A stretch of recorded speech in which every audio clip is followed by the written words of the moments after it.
Subscribe करें ideal progressive school के YouTube channel को और वीडियो अच्छी लगे तो लाइक और शेयर करें और बेल आइकन को दबाना ना भूलें ताकि इस चैनल पर अपलोड होने वाले सारे वीडियो सबसे पहले आपके पास पहुंच सके। प्यारे बच्चों, आइडियल प्रोग्रेसिव स्कूल के यूट्यूब चैनल पर आप सबों का काफ़ी स्वागत है।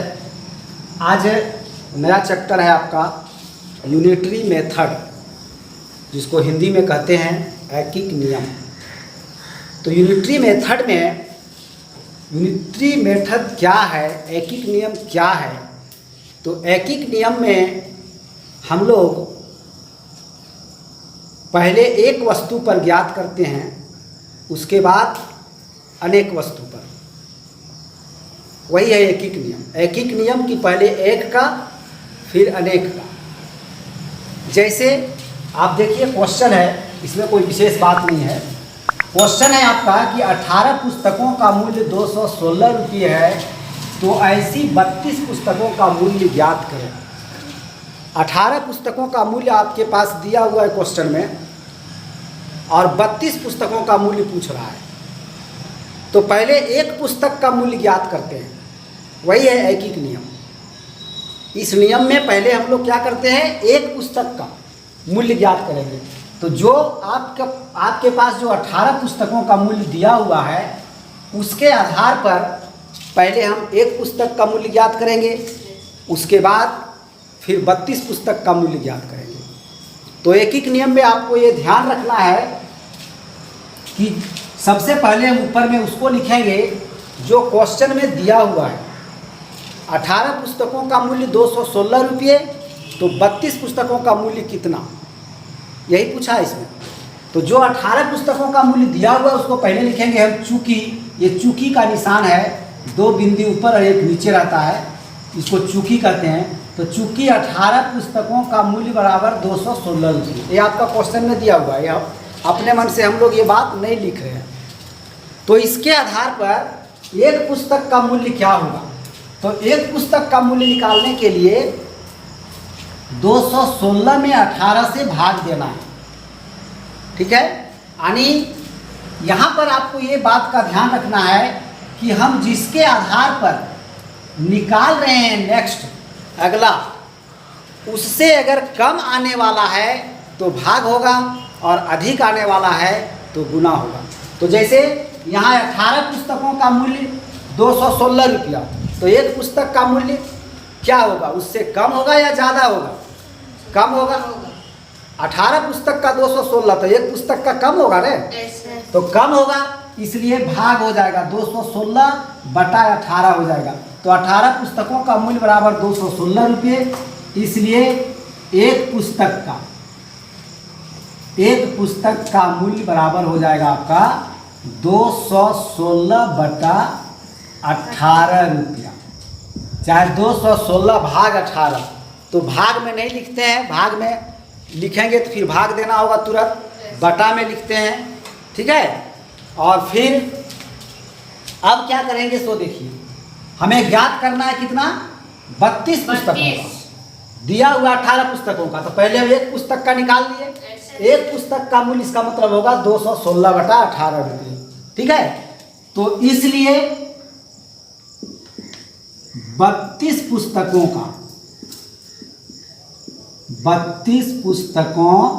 का मूल्य बराबर।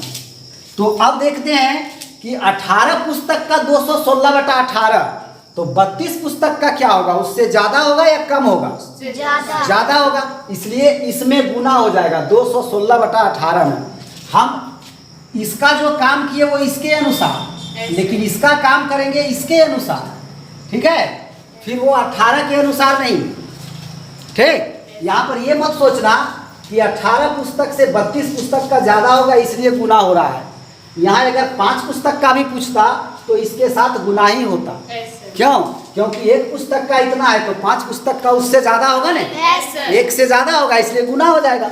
ये 18 से मतलब नहीं, हमको मतलब है 1 से और 32, ठीक है। तो एक पुस्तक का मूल्य 216 बटा 18 रुपया हो गया, तो 32 पुस्तकों का हो जाएगा, इसमें गुना करके। यहाँ आप क्या कर सकते थे, यहाँ भी आप काट सकते थे, यहाँ भी 216/18 को काट देंगे तो 12 रुपया आ जाएगा, और 12 रुपये में 32 से गुना कर देंगे इसमें। लेकिन वो काम वहाँ नहीं करके वहाँ उसी तरह रहने देते हैं, क्योंकि जो काटने वाला काम है, जो कैलकुलेशन का काम है, सब एक साथ करेंगे तो कोई दिक्कत नहीं होगी।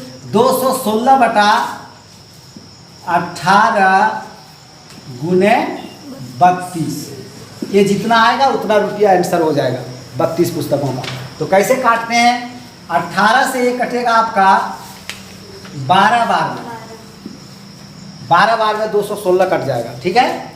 अब 12 और 32 को गुना करेंगे तो आएगा आपका 384 रुपये, यही होगा इसका आंसर, ठीक है। यहाँ पर अगर आप यहाँ काट लिए रहते 216/18 को काट के छोटा कर लेते तो हो जाता आपका 12, तो 12 रुपया आ जाता। तब हम यहाँ पर क्या करते? केवल 12 गुने 32 करते, तो फिर वही बात आता, ठीक है, क्योंकि 216/18 का वैल्यू 12 ही है। तो इस तरह से आपको एकीक नियम यानी यूनिटरी मेथड का काम करना है। पहले एक पर कीजिए, फिर अनेक पर कीजिए, ठीक है। पहले एक पर उसका मान ज्ञात करेंगे, फिर अनेक का।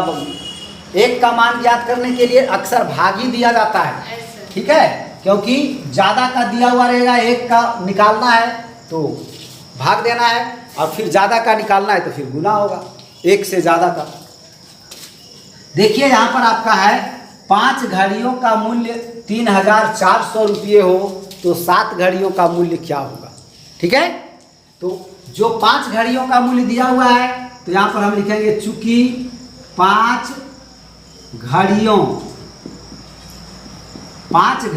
का मूल्य बराबर 3400 रुपये, इसलिए एक घड़ी का, जब 5 घड़ियों का इतना है तो एक घड़ी का उससे कम होगा, इसलिए भाग हो जाएगा, यानी बटा हो जाएगा, यानी हो जाएगा 3400/5।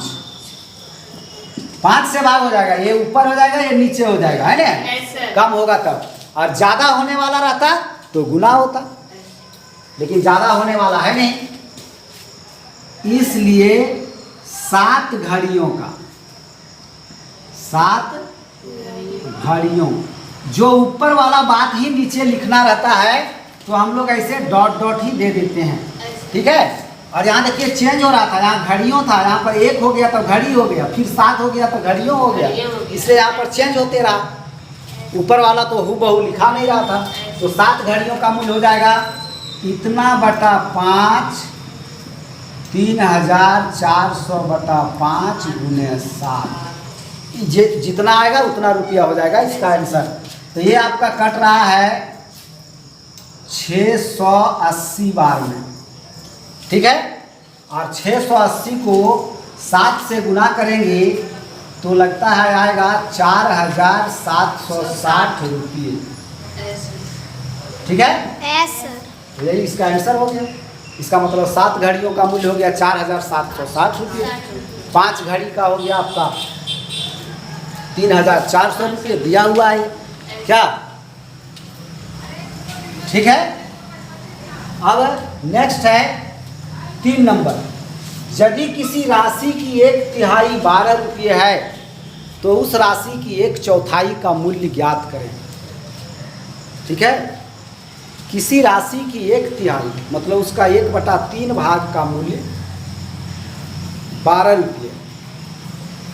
तो इसको भी आप यूनिटरी मेथड से बना सकते हैं कि चूंकि पहले आप लिख लीजिए 1/3 बराबर 1/3 होता है, और 1/4 बराबर 1/4, 2/3 रहता तो 2/3, ठीक है। तो 1/3 को 1/3 कहते हैं, 1/4 को 1/4 कहते हैं। तो ये बात समझना है। उसके बाद आपको एकीक नियम पर बैठाना है। चूंकि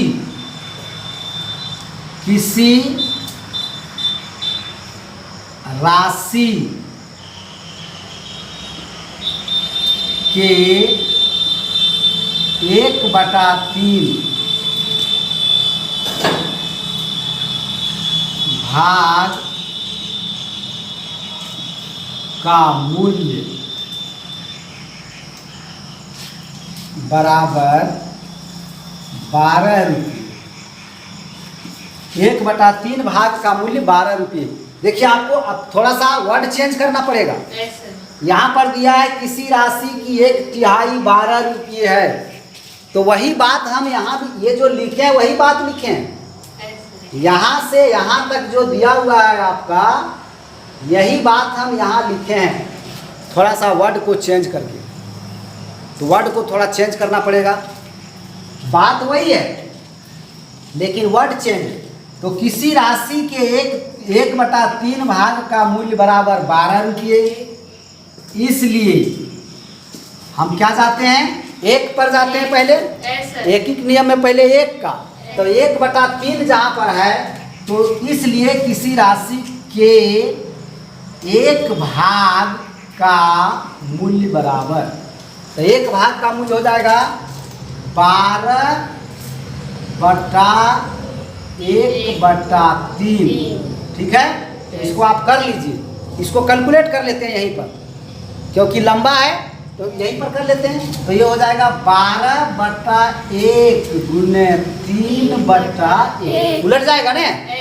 12/1/3 है, 12 है अकेले तो 12/1 और फिर बटा 1/3, तो 12/1 गुने 3/1, यानी इसका हो जाएगा 12 36 रुपया, यानी उसका 1 भाग का मूल्य हो गया 36 रुपये। लेकिन पूछा कितने भाग का है, 1/4 का, मतलब 1/4 भाग का। ठीक है, तो इसलिए किसी राशि के 1/4 भाग का मूल्य बराबर, तो इसका कैलकुलेशन करके 36 आ गया, इसलिए हमको 36 से केवल मतलब है, ये इधर से कोई मतलब नहीं है। तो 36 गुने 1/4। ठीक है, अब इसको कैलकुलेट करते हैं तो 9 बार में देखिए कट रहा है, 4 9 36, यानी इसका आंसर होगा आपका 9 रुपये। ठीक है, 9 रुपये हो गया इसका। नेक्स्ट क्वेश्चन देखिए आप लोग, 4 आदमी एक खाई को 18 दिनों में खोदते हैं, तो इस खाई को खोदने में 12 आदमी कितना समय लगाएंगे। खाई का मतलब कोई गड्ढा होता है। ठीक है, तो 4 आदमी एक गड्ढा को खोदने में 18 दिन का समय लगाते हैं। काम समझ रहे हैं ना बात, काम को एकदम प्रैक्टिकल समझिए, अपने दिमाग में लाइए। कोई खाई खोदना होगा, 4 आदमी 18 दिन में खोदते हैं, तो 12 आदमी कितना समय लगाएंगे ये पूछ रहा है। ठीक है, तो यहाँ पर हम लिखे हैं कि 4 आदमी एक खाई को 18 दिनों में खोदते हैं, तो एक आदमी ज़्यादा दिन में खोदेगा कि कम दिन में? कम दिन में। एक अकेले कभी दिन में खोद देगा?